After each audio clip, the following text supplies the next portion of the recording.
Gravando, presidente. Obrigado. Bom dia. Iniciando a sessão de julgamento da primeira Câmara Julgadora do dia 9 de abril de 2024, a qual está sendo gravada e será disponibilizada posteriormente.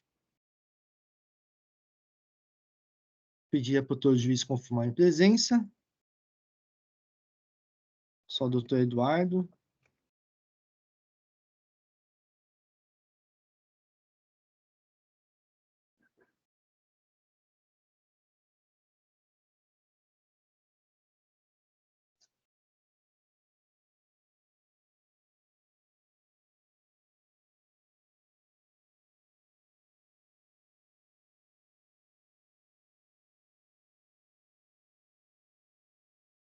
Muito bem, doutor juiz confirmar a presença da sessão no sistema do EPAT.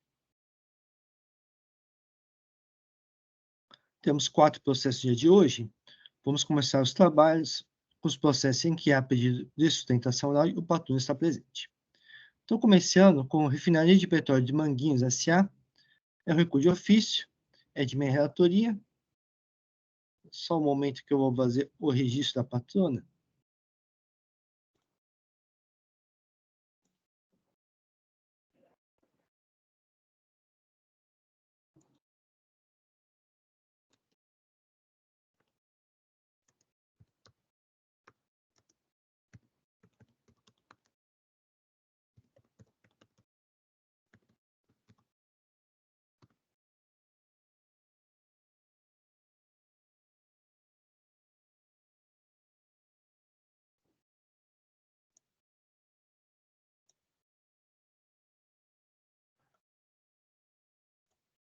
Aqui só.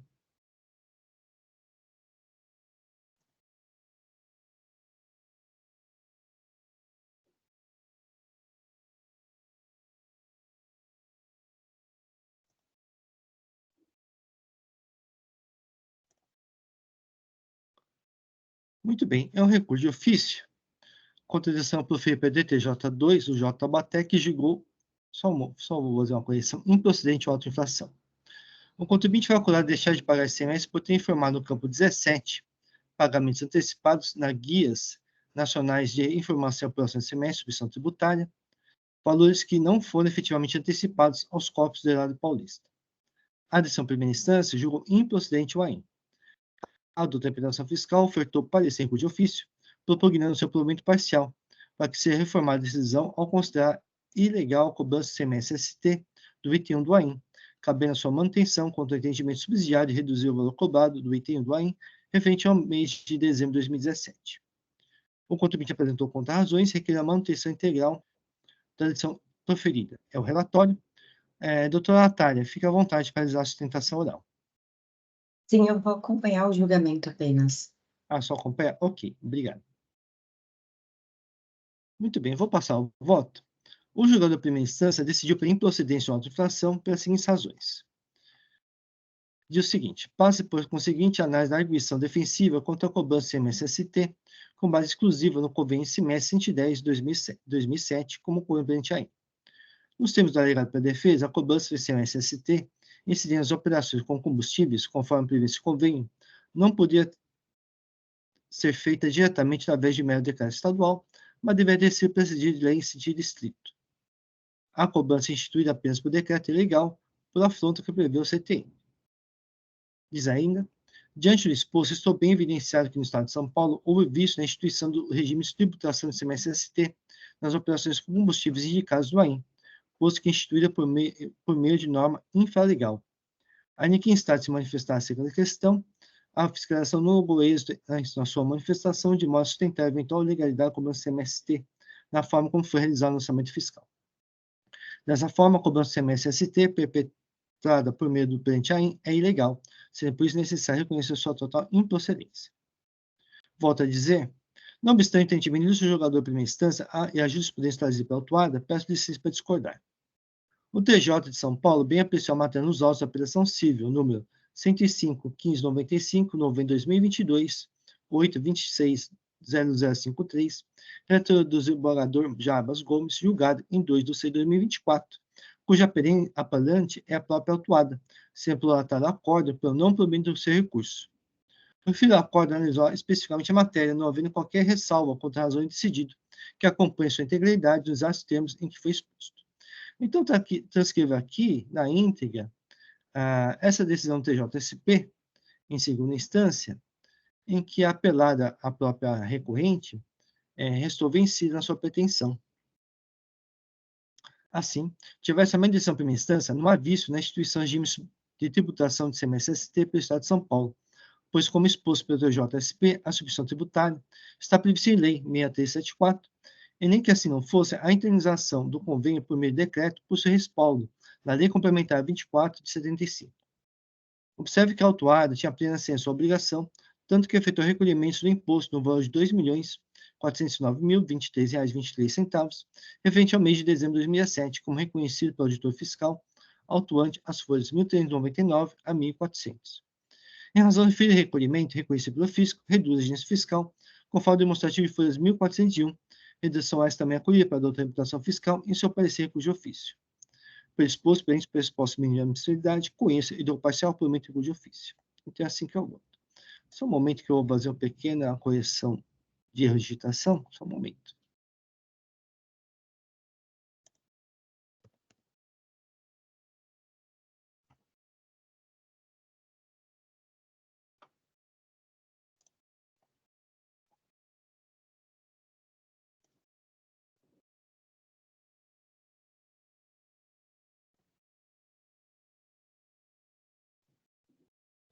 Muito bem, o voto está registrado, o processo está em discussão.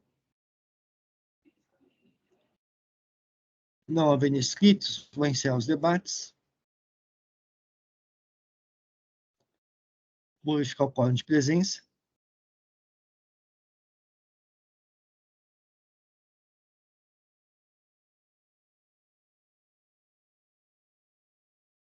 E vou iniciar a votação.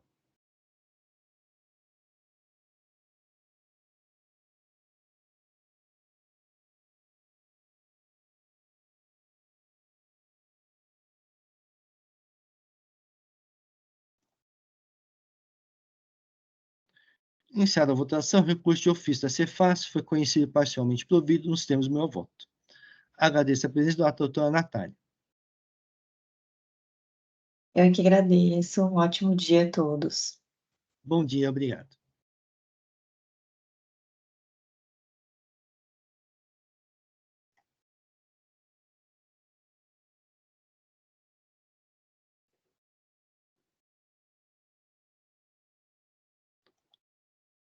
Passar para o processo de Global, Indústria, Comércio, Importação e Exportação de Borracha NDL. É recurso misto. Relator Dr. Eduardo Soares de Mello. Só um momento que eu vou fazer o registro da ausência do patrono.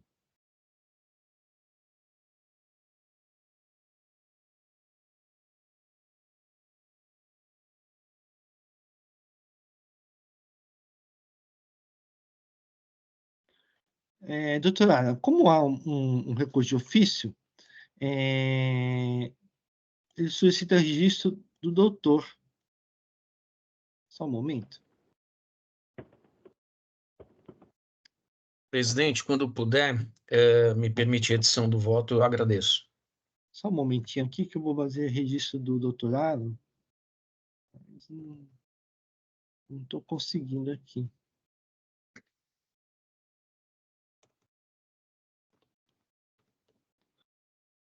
Doutora Ana, precisaria do seu nome completo? É Alan. Deixa eu colocar aqui.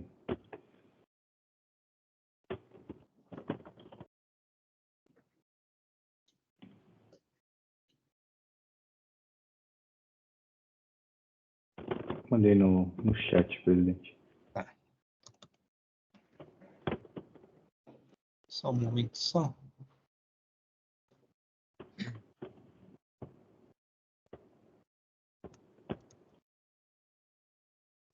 E precisa do número do documento. Presidente, acho que não tem necessidade. Qualquer coisa a gente pode colocar como um ausente mesmo. Isso aconteceu na Tudo bem.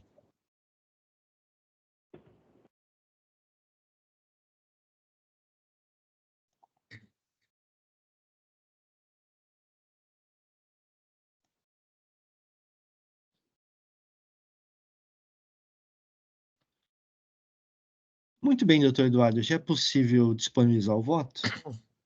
Perfeito. Obrigado, presidente.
Bem, eu registrei o voto, eu vou proceder então à leitura. Então, aqui, o que a gente tem é uma autuação, né, contra a Globor, e foram incluídos como responsáveis solidários pelas obrigações tributárias, com fundamento no artigo 9º, incisos 11 e 12 da Lei do ICMS do Estado de São Paulo, o senhor Antônio César da Silva Sborowski e o senhor Ricardo Marrúbia Pereira. Tá? Então, em primeira instância, houve uma decisão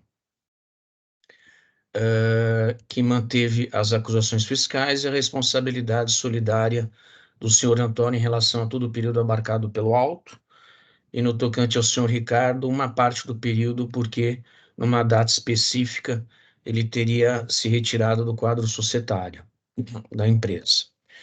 Houve, então, a apresentação de recurso ordinário, contra razões pela Fazenda, e um parecer de recurso de ofício, sem as correspondentes contrarrazões pela autuada.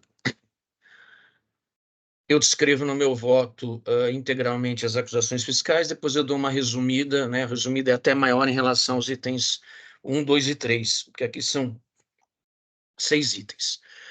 As acusações fiscais dizem respeito, portanto, a esse é o item 1, recebimento de mercadorias sem documentação fiscal, sendo que as mesmas teriam sido supostamente adquiridas pela empresa Patriota, uma vez que os documentos fiscais ali relacionados estavam destinados a ela.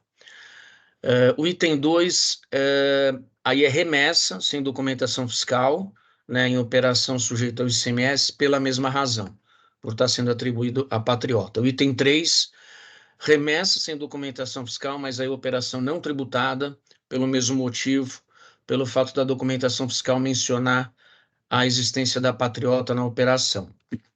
O item 4 é recebimento de mercadoria sem documentação fiscal, né, em relação a um número aqui significativo de quilos de Cernambi, né? Na verdade, eu estou aqui resumindo até o que eu escrevi, né, porque está um pouco mais extenso. Então, houve apuração de diferença em levantamento fiscal em relação a 2018, considerando estoques no livro registro de inventário de 2017 e 2018, e todas as entradas e saídas de Cernambi e GEB em 2018. Por força da decisão proferida, e aqui eu trago o número do processo administrativo, as mercadorias comercializadas nos estoques existentes em nome da Patriota foram incluídos no levantamento fiscal e considerados como praticados pela Globor. Né? Essa circunstância também vai se repetir nos outros itens, nos 5 e 6, uma vez que as suas operações daquela empresa foram atribuídas à autuada. O valor foi obtido, bem, aí explica mais ou menos como é que foi a metodologia. O item 4 é o recebimento de mercadoria sem documentação fiscal, também relativo ao número específico de quilos de Cernambi.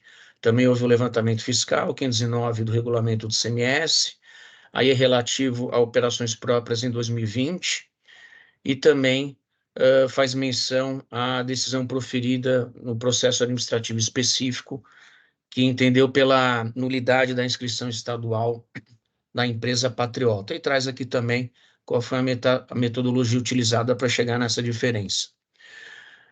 Esse é o item 6. E o item 5 é falta de pagamento do CMS, aí calculou-se a alíquota de 18%, porque viu-se uma diferença de quilos de granulado escuro brasileiro, né, que é a sigla GEB, GEB. Também houve levantamento fiscal, foi a diferença de levantamento em 2019. Foram apurados todos os recebimentos de Cernamb e GEB recebidos, adquiridos de terceiros no exercício de 2019 e todas as saídas de mercadorias promovidas pela empresa no mesmo período, né? Sendo ainda considerados os estoques no livro inventário de 2018, estoque inicial, e 2019, estoque final, menciona a mesma decisão no processo administrativo e traz a metodologia. Examina o recurso ordinário. Se extrai do auto de infração que as acusações fiscais decorrem da mesma origem, qual seja, a simulação de operações mercantis, tributadas e não tributadas pelo ICMS, com recebimento e remessa de mercadorias supostamente envolvendo a pessoa jurídica Patriota Comércio Exterior de Borrachas Limitada. Isso porque, em diligências e pesquisas realizadas, o trabalho fiscal concluiu que as operações atribuídas em documentação fiscal Patriota, na realidade, diziam respeito tão somente à autuada. Várias foram as informações obtidas pelo agente fiscal de rendas competente e que legitimam a simulação à vida e que pretendia camuflar a efetiva atuação da autuada, quem efetivamente praticou as operações. O relato das infrações elucida que a Patriota jamais poderia ter participado do recebimento, da estocagem e da remessa das mercadorias informadas nas notas fiscais, e tampouco nas quantidades informadas, porque constituía singela sala em prédio comercial localizado no centro de São José do Rio Preto, em São Paulo. Ademais, nos documentos constava como destinatária das mercadorias a Patriota, aquisição de mercadoria, mas inexistia informação de entrega em outro lugar. A autuada, sim, promover a transformação do Cernamb, acho que é Cernamb que fala, látex de borracha, em granulado escuro brasileiro, GEB, dando saída desta matéria-prima para a fabricação de produtos de borracha. Tendo em vista a equivocada informação atinente ao destinatário e ao remetente das mercadorias nas notas, além de outros dados externados erroneamente, as operações efetivamente realizadas pela autuada e não pela Patriota foram acertadamente consideradas desacompanhadas na imperiosa documentação fiscal. Como se não bastasse, fora constatada a existência de uma única funcionária, além de apenas um computador no local, onde somente havia caixas contendo documentos. A própria funcionária informou no trabalho fiscal que a autuada, a Globor, era responsável pela emissão dos documentos fiscais, documentos esses ficticiamente atribuídos à Patriota. Adicionalmente, o alvará de funcionamento do estabelecimento emitido pela Prefeitura São José do Rio Preto versava sobre uso exclusivo para escritório, muito diferente do depósito e da comercialização de mercadorias, como informado nas notas. Cobra igualmente relevo que o quadro societário da Patriota era formado pela autuada, 98% do capital social, e pelo senhor Antônio César, 2% do capital social, de acordo com a ficha cadastral de folhas tais, menciona obviamente o número das folhas, do processo. Ulteriormente, houve o ingresso do senhor Ricardo. A partir desse momento, o senhor Antônio passou a deter 1,5%, e o senhor Ricardo 0,5% do capital social, e que posteriormente se retirou da sociedade. Anote-se que aludidas pessoas físicas eram sócias da autuada, da Globor. Neste cenário, a decisão recorrida bem salientou que, abre aspas, a Patriota era a própria Globor, fecha aspas. Não há dúvida acerca da inexistência de fato da Patriota, mas tão somente da autuada. Todas as mercadorias adquiridas entraram no estabelecimento da Globor, não obstante informação documental de entrada e saída de mercadorias atreladas à Patriota. Restaram assim contestes as entradas e saídas de estabelecimento da autuada. Quero aqui só fazer uma observação. Eu estou trazendo todo esse contexto porque é justamente o fundamento para as acusações fiscais, né? Todos têm origem nessa mesma circunstância fato-jurídica, que é essa simulação da Patriota e todas as operações, na verdade, realizadas pela autuada pela Globo. Não merece guarida a alegação de que a Patriota, por não possuir estabelecimento industrial próprio, aproveitaria estabelecimento de terceiros, do mesmo grupo, que realizaria atividade de industrialização e, portanto, seria devidamente remunerado. A situação fático-jurídica do caso vertente é distinta. Não se trata de singela utilização de estabelecimento industrial de terceiro, o que seria plenamente admissível em estratégia operacional da empresa. No caso concreto, sequer havia existência de fato da patriota, o que espanca a argumentação da autuada. Não acompanho da Tavênia o raciocínio de que, 1. A decisão administrativa, nulidade da inscrição estadual da patriota, não declarou inidôneos os documentos fiscais por ela emitidos em comportamento contraditório. E que, segundo o argumento da autuada, houve quebra da segurança jurídica pelo entendimento de que a declaração de inidoneidade da inscrição estadual da patriota não poderia retroagir para a época dos pretensos negócios jurídicos entabulados, sob pena de alcançar atos jurídicos perfeitos praticados por terceiros de boa-fé que negociaram com a patriota. Ocorre que a decisão que declarou a nulidade da inscrição estadual da patriota decorreu da conclusão do trabalho fiscal quanto à inexistência real da mesma e, como consequência, das operações mercantis incorretamente a ela atribuídas nos documentos fiscais, uma vez que foram realizados pela autuada. Os documentos fiscais não foram declarados inidôneos, mas não há como olvidar a imprestabilidade dos mesmos em virtude do não atendimento à legislação tributária, mormente no que diz respeito às informações atinentes ao emitente e ao destinatário, endereço, razão social, número do CNPJ, inscrição estadual, etc., e aos locais de retirada e entrega das mercadorias, nos moldes do artigo 127, incisos 1º e 2º do Regulamento do Semestre de São Paulo. Como argutamente registrou a Fazenda Pública Estadual, abre aspas, é o item 40 da manifestação da Fazenda Estadual em contrarrazões. Abre aspas, assim, o fato de os documentos fiscais serem ou não inidôneos é completamente relevante para o deslinde da autuação, porque sendo ou não inidôneos, o fato é que a autuada não constava em nenhum dos documentos fiscais. Se ela não constava em nenhum dos documentos fiscais, mas as operações ainda assim foram todas realizadas com ela, evidente que as operações, tal como ocorreram, devem ser consideradas como realizadas sem documento fiscal, exatamente como entendeu o fisco ao lavrar o presente auto de infração. Fecha aspas. Quanto aos itens 4 a 6 do auto de infração, que são aqueles que envolvem levantamento fiscal, a autuada observa equívoco do trabalho fiscal na apuração da diferença do estoque, porque considerou todas as notas emitidas pela patriota, Cernambi, para beneficiamento a cargo da autuada, com aplicação de percentuais de rendimentos apontados na resposta encaminhada ao agente fiscal de rendas competente. Aduz a impossibilidade de padronizar o percentual de rendimento, pois cada remessa de Cernambi ou Cernambi teria o seu rendimento próprio de acordo com a qualidade do produto e outros fatores.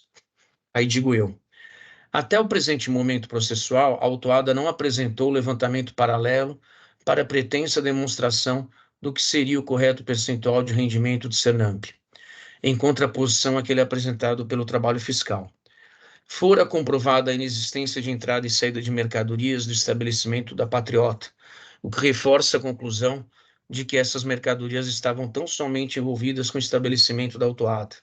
Não faço reparos à utilização, como fez o fisco estadual, do percentual médio de rendimento de produção do GEB, granulado escuro brasileiro, em relação ao Cernambi recebido, adquirido para industrialização nos exercícios de 2018 a 2020, visto que não houve industrialização da autuada para a patriota.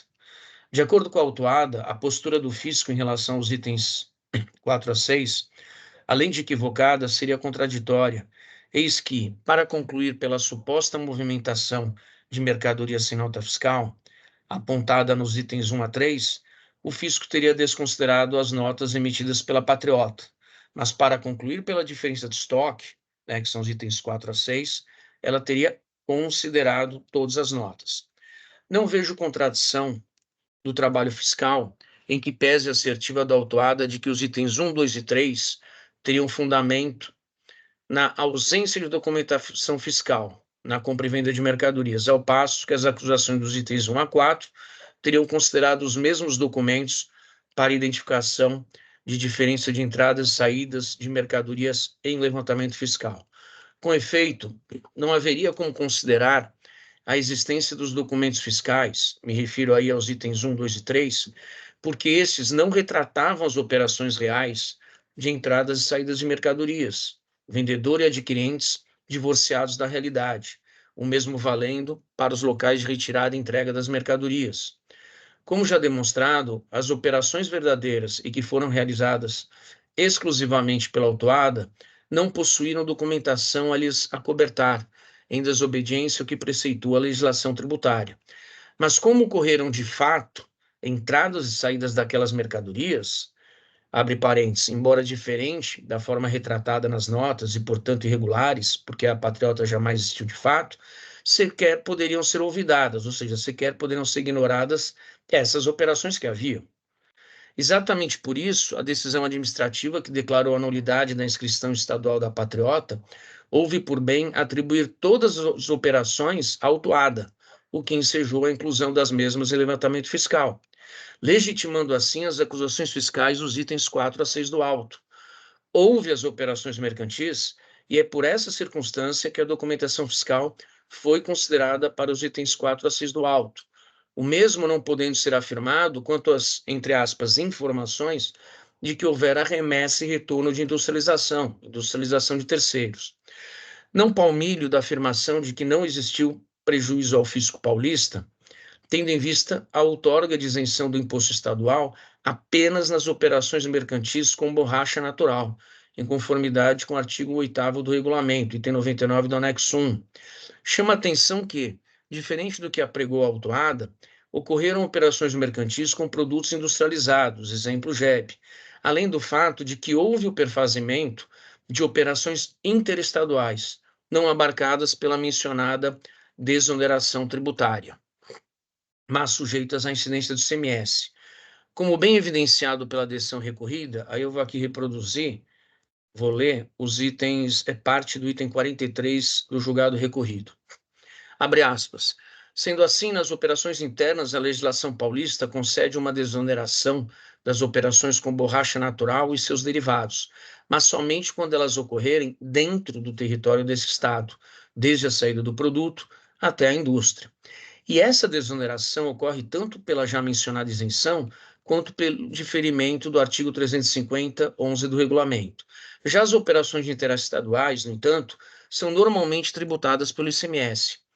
E existem diversas operações interestaduais relativamente às quais foram emitidas notas indevidamente pela patriota, ao invés da emissão pela real vendedora, a Globor. O agente fiscal de rendas competente comparou as operações de entradas e saídas das mercadorias, considerando-se os documentos emitidos pela Globor e os emitidos em nome da patriota e os percentuais de rendimento da transformação do Cernamb em JEB, com os estoques declarados pela empresa. Demonstrou diferenças na entrada, itens 4 e 6, e na saída, item 5, ou seja, entrada e saída de mercadorias sem documentação fiscal, sendo que, neste último caso, a infração enseja a cobrança de ICMS, além de multa, fecha aspas. A autuada assim surge no que se refere à penalidade considerada, uma vez que esta, no valor de quase 50 milhões de reais, superaria demasiadamente, em 330%, o valor do imposto não recolhido, cerca de 15 milhões de reais. Repudia o que seria o caráter confiscatório da multa, defendendo o posicionamento sedimentado pelo STF. Destaco que a alegação de violação ao princípio que veda o confisco, esculpido no artigo 154 da Constituição Federal, culmina em discussão de matéria constitucional e apreciação que não é autorizada aos julgadores deste tribunal, de acordo com o artigo 28 da Lei Paulista 13.457/2009. Transcrevo esse artigo. Mas não é só.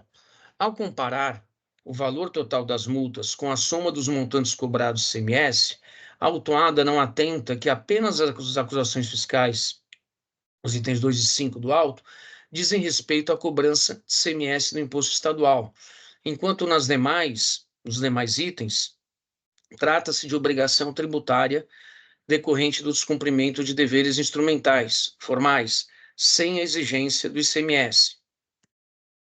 Além disso, nas contras-razões ao recurso ordinário, a Fazenda Pública Estadual enfatiza outro equívoco no cálculo elaborado pela autuada, a saber, abre aspas, Há que se dizer também que a recorrente, em seus cálculos da totalidade da multa aplicada, incluiu no valor a quantia equivalente à atualização da base de cálculo da multa, a qual, obviamente, não corresponde à cobrança de multa, mas apenas à atualização monetária. Assim, temos outro equívoco realizado pela recorrente em seus cálculos relativos ao comparativo entre imposto e multa exigidos no auto de infração.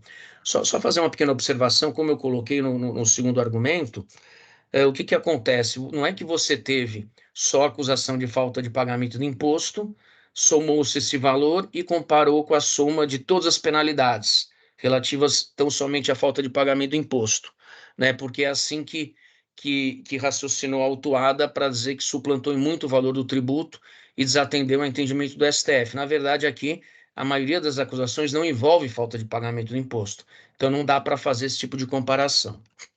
Inadequada eventual aplicação do artigo 527-A do regulamento para a relevação ou redução das penalidades imputadas à autuada.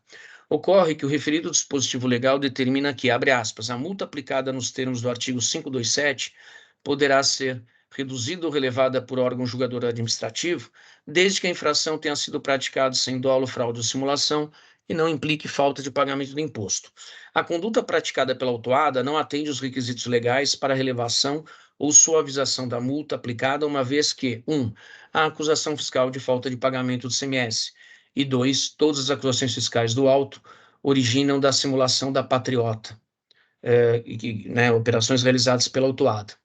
No que concerne ao pedido de diligência para apresentação de levantamento detalhado do percentual de rendimento do Senamb em suas operações,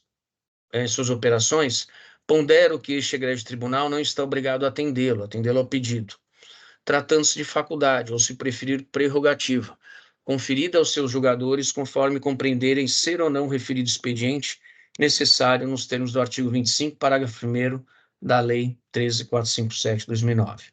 Se a documentação e os argumentos contidos no processo são suficientes para a convicção do julgador, de forma fundamentada, o momento é adequado para a prestação jurisdicional. Registro que, embora houvesse oportunidades para a autuada adotar referido expediente em busca da verdade material, preferiu se omitir até o presente momento, deixando de exercitar integralmente o contraditório e ampla defesa, corolários do devido processo legal.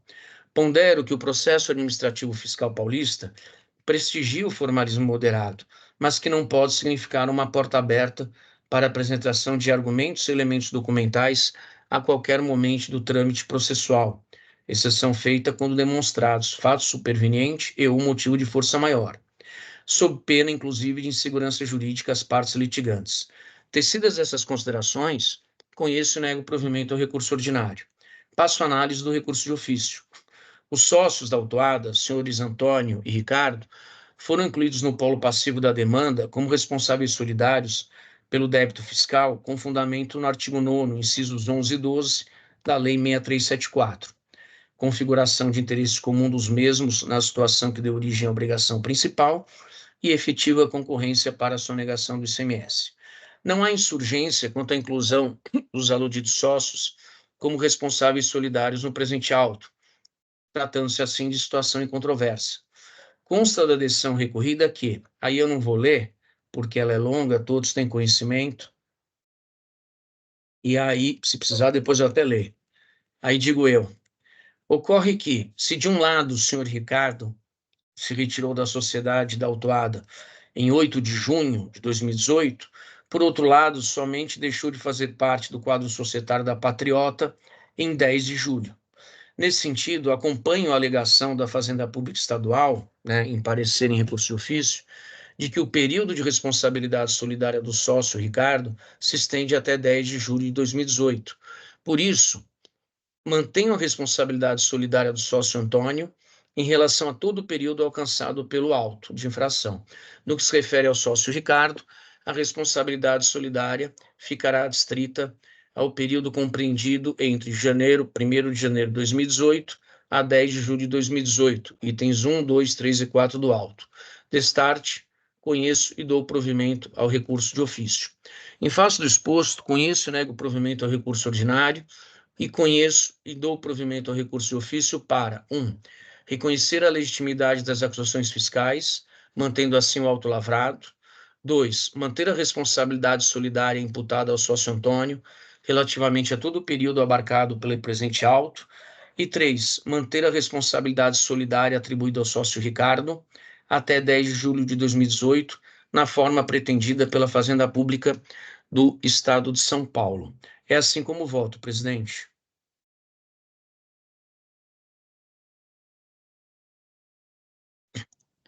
Agradeço, doutor Eduardo. O voto já está registrado e o processo está em discussão. Vocês estão me ouvindo? Minha câmera travou de novo, está com aquela Sim, luz. Eu não sim, sei o que é ouvindo isso. sim, ouvindo Perfeitamente. sim, mas a imagem está gravada. Exato. Tá bom. Mas acho que dá para continuar assim, né, presidente? Eu acho que tudo bem. Você está Tá ótimo. presente, ok. Tá, estão me ouvindo. Muito bem, não havendo inscritos, vou encerrar os debates.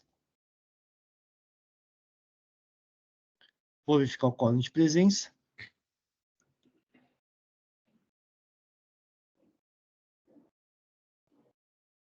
E vou iniciar a votação.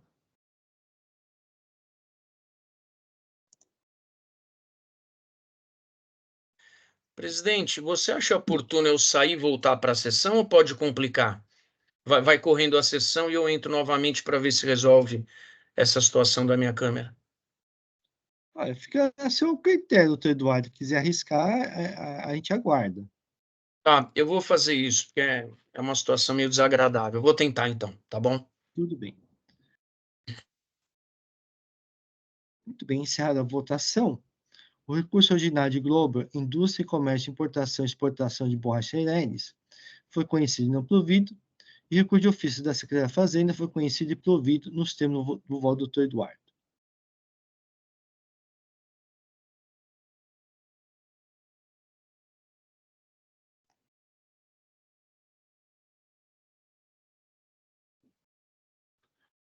Muito bem, enquanto o doutor Eduardo tenta entrar de novo a sessão, na minha listagem aqui, teria uma patrona, doutora Ana Carolina de Oliveira Martins, que seria pela General Motors do Brasil Limitada.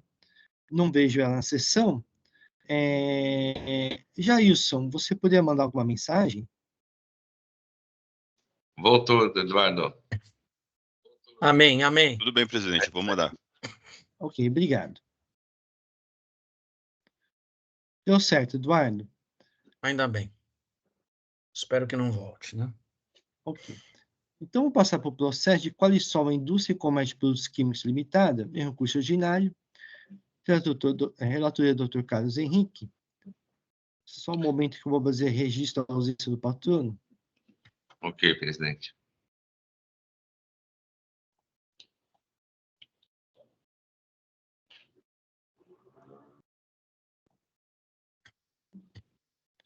Muito bem, então, doutor Carlos Henrique nos apresenta os autos.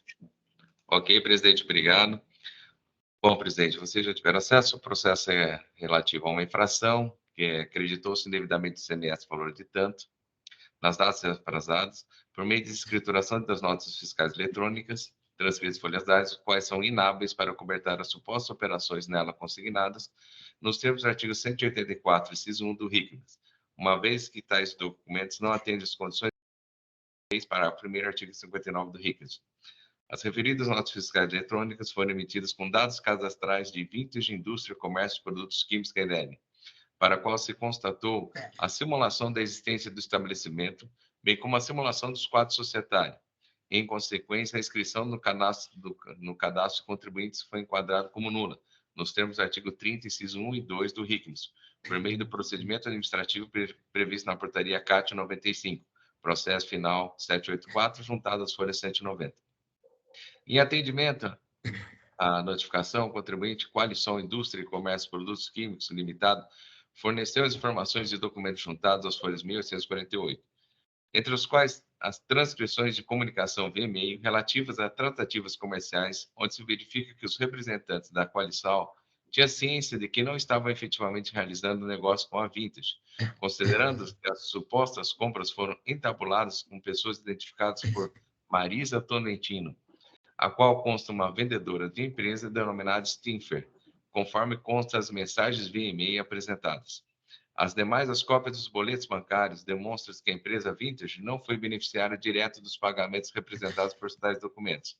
Neste caso, a administração tributária deste Estado entende que a documentação apresentada pela Qualisol não foi suficiente para demonstrar a sua condição de adquirente de boa-fé, da qual se faz necessário para afastar a lavratura do auto de infração de multa, por crédito indevido decorrente da situação de irregularidade do suposto emitente. A empresa recorrente conformada apresentou defesas de folhas tais. A decisão de primeira instância julgou procedente o auto de infração. Houve o recurso ordinário, houve o parecer a manifestação da representação fiscal pela manifestação pelo não provimento de recurso, da qual veio concluso. Vou direto ao voto. Primeiramente, embora a recorrente insista na regularidade das operações e requeira o cancelamento do auto de infração, seus argumentos não merecem ser acolhidos. Tendo em vista que o procedimento administrativo de constatação de nulidade de inscrição estatal, PCN, final 784, a inscrição estadual da empresa Vintage de Indústria e Comércio de Produtos CERED foi declarada nula a partir de 17/7 de 2019, em razão da constatação de ter ocorrido simulação de existência do estabelecimento ou da empresa, e simulação do quadro societário da empresa e supostas operações com a recorrente que teriam ocorrido no período de outubro de 2019 a março de 2020. A recorrente invoca a sua boa-fé para afastar as acusações. No entanto, a súmula 509 proferida pelo STJ, ao tratar de matéria, reconhece o direito do aproveitamento do crédito do imposto ao comprador de boa-fé, desde que demonstre a veracidade das operações, das quais a transcreve.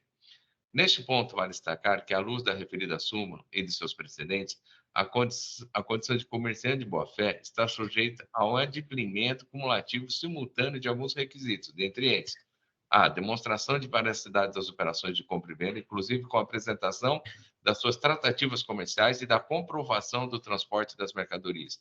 E B, a comprovação de que o contribuinte, à época das operações, verificara a regularidade fiscal do seu parceiro comercial. E a existência de provas de pagamento das empresas cujos pagamentos fiscais foram declarados inidôneos.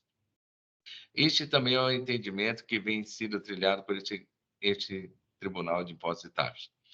Da análise das provas carreadas para os autos pela recorrente, com o objetivo de comprovar a veracidade das operações, conclui-se que essa não restou comprovada, pois, como bem afirmado pelo agente fiscal de renda, o relato de infração folhas 1, bem como sua manifestação, relativamente às tratativas comerciais, o que se verifica é que os representantes da recorrente tinham ciência que não estavam realizando negócios com o suposto fornecedor Vintage, visto que as transcrições das conversas por e-mail indicam uma vendedora de nome Marisa Tonantino, da empresa Stinfer, com o endereço da Rua Lípio Simões 245, Jardim da Júlia, Itupeva, São Paulo, completamente estranho aos autos. Item B. A documentação apresentada para comprovação dos pagamentos é frágil, pois verifica que não foram efetuados diretamente para o suposto fornecedor Vintage, havendo cessão de direitos creditórios para a empresa de factoring.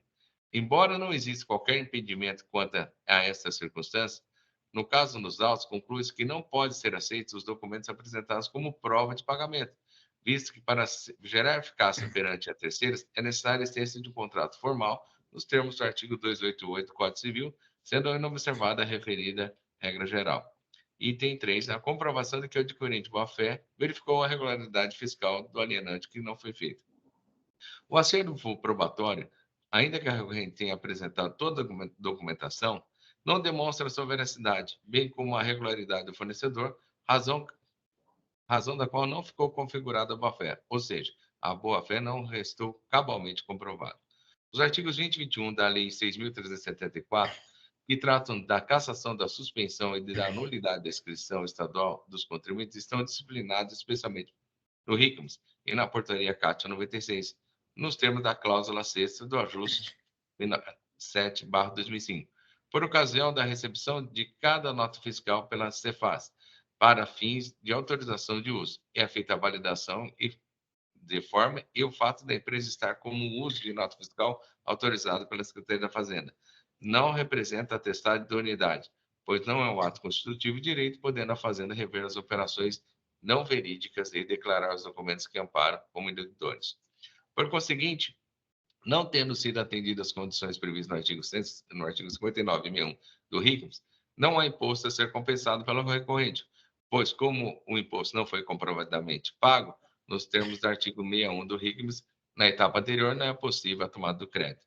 No tocante à alegação da violação dos princípios da proporcionalidade em relação à multa aplicada, cabe observar que não merece guarida, pois a competência do julgamento deste tribunal administrativo é restrita ao cumprimento do ordenamento legal, não podendo discutir inconstitucionalidade de lei válida, vigente e eficaz, conforme dispõe o artigo 28 da 3.457. Ressalvadas as hipóteses em que a inconstitucionalidade tenha sido proclamada em ação direta de inconstitucionalidade ou por decisão definitiva do STF, em via incidental, desde que o Senado Federal tenha suspendido a execução do ato normativo.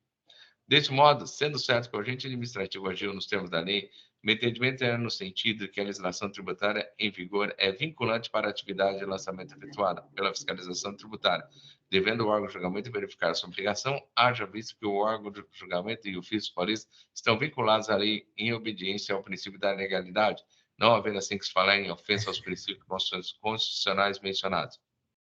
Deste modo, as multas de caráter coercitivo visam estimular a prática infracional, estando perfeitamente subsumidas às hipóteses dos autos. As multas aplicadas estão previstas em legislação vigente e eficaz, especificamente no artigo 85 da 6.374, não havendo se discutir de seu montante, bem como a sua atualização, de seu valor básico, que é o objeto da súmula 3 deste egresso tribunal, da 413.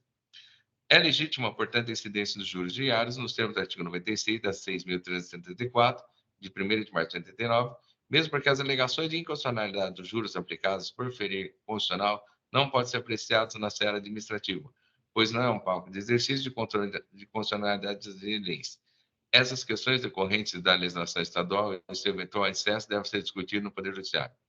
Não há como ser aplicado o caso de redução de multa previsto no 527A, eis que não se encontra configurado pressupostos legais indispensáveis para a aplicação da relevação ou redução da penalidade, tendo em vista que ocorreu creditamento indevido, eis que acarreou a falta de pagamento do ICMS, além de antecedentes fiscais da recorrente que impede a concessão do seu benefício, pois há contra ela lavrados diversos outros autos de infração, conforme consta no banco de dados da CEPAS, razão pela qual está impedido de ser contemplado tal benefício. No tocante ao cálculo de juros com base na taxa Selic, não tem razão recorrente, pois o percentual de juros foi corretamente aplicado de acordo com a disciplina dada pelo artigo 7º do Decreto 62761, que regulamentou a Lei 16.497, tendo como a taxa de juros mensal equivalente à taxa Selic, adotada pela legislação federal, passou a ser aplicada aos débitos tributários no Estado de São Paulo, a partir de 1º de novembro de 2017. Portanto, não há qualquer alteração a ser realizada nos cálculos da autofração. Antes posto, decido por conhecer o recurso ordinário e negar provimento, mantendo a íntegra da decisão proferida em certo julgamento da defesa. É assim como eu voto, presidente. Agradeço, doutor Carlos. Pedi apenas para fazer o registro do voto.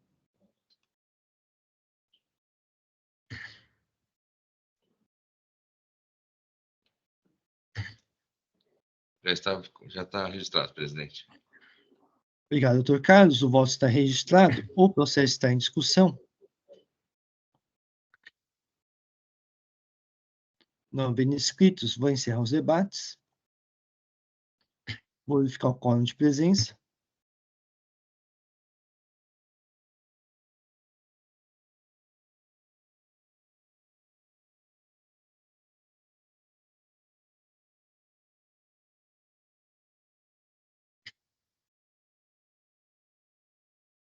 E vou iniciar a votação.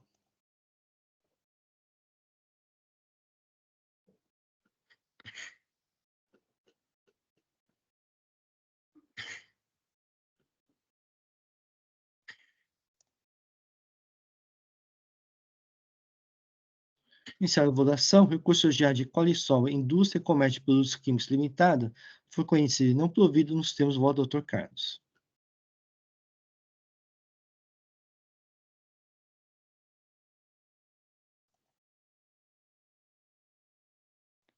Muito bem, resta o processo General Motors do Brasil. Jailson, conseguiu algum contato com a patrona?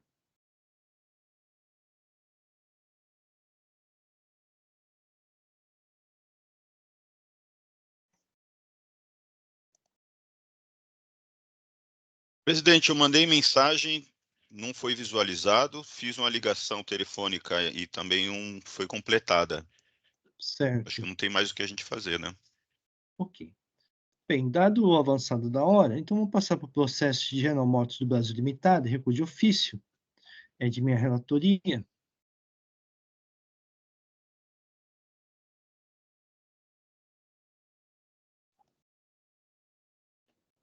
É um processo relativamente simples. Então, o recurso de ofício, interposto contra a decisão que julgou insubsistente o AIM. O contribuinte vai acusar de deixar de proceder o estorno de crédito semestre decorrente da entrega da declaração do valor de aquisição de energia elétrica em ambiente de contratação livre, DEVEC, através de estabelecimento matriz com informações incorretas relativas ao mês de agosto de 2019. A decisão primeira instância julgou insubsistente uma autoinfração. A doutora interpretação fiscal ofertou parecer de ofício propugnando o seu desprovimento. O contribuinte apresentou contra-razões e requereu o desprovimento de ofício. Esse relatório, vou passar ao voto. O contribuinte foi autuado em razão da substituição da nota fiscal contra a energia elétrica, NFCE, número 11.329, com um ICMS destacado no valor de R$ 983.221,70, pela nota fiscal contra a energia elétrica, NFCE, número 13.402, com ICMS destacado no valor de R$ 689.482,35.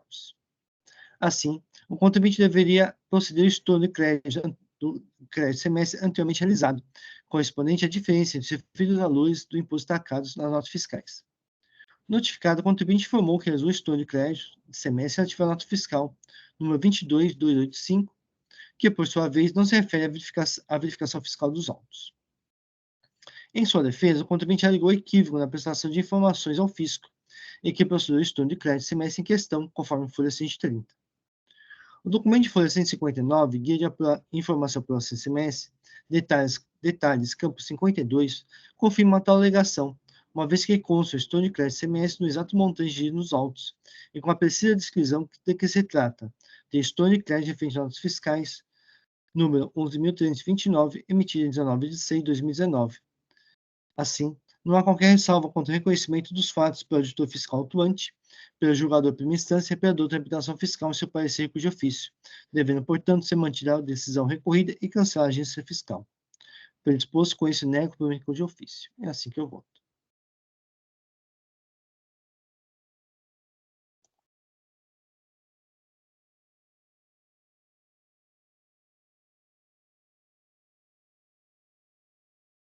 O voto está registrado, o processo está em discussão. Não havendo inscritos, vou encerrar os debates. Vou verificar o quórum de presença.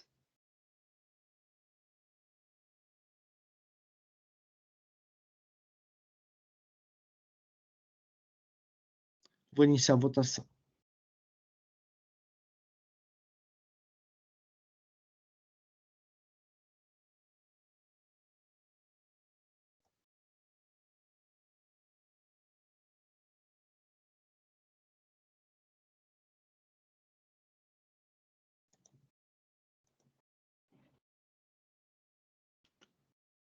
Iniciada a votação, recurso de ofício no processo General Motors do Brasil Limitada foi conhecido e não provido nos termos do meu voto.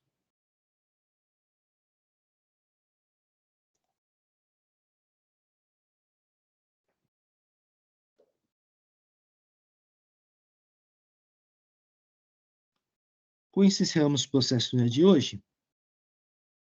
Só um momento. Então, podemos encerrar esse julgamento desta primeira Câmara Julgadora do Tribunal de Impostos e Taxas do Estado de São Paulo, do dia 9 de abril de 2024. Agradeço a presença de todos e pedir para o Jailson encerrar a gravação.